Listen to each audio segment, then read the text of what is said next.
ఈరోజు మన జీవితంలో గమనిస్తున్నాము, మన చూపు మన అంతా కూడా ఎట్లా తెలుసా, లోక సంబంధం మీదనే.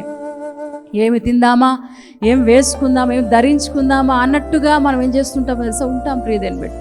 అందుకే ఆ ధనవంతుడు అంత సంపాదించాడు, కొట్ల కట్టించుకున్నాడు, కొట్లు.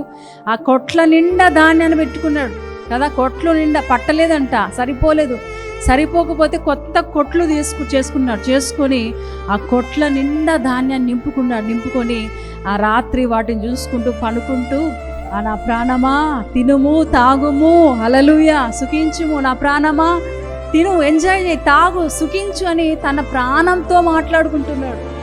అప్పుడు ఒక స్వరం అతనికి వినపడుతుంది, ఓరి వెర్రివాడా, ఈరోజు నీ ప్రాణాన్ని నేను తీయగోరుచున్నాను.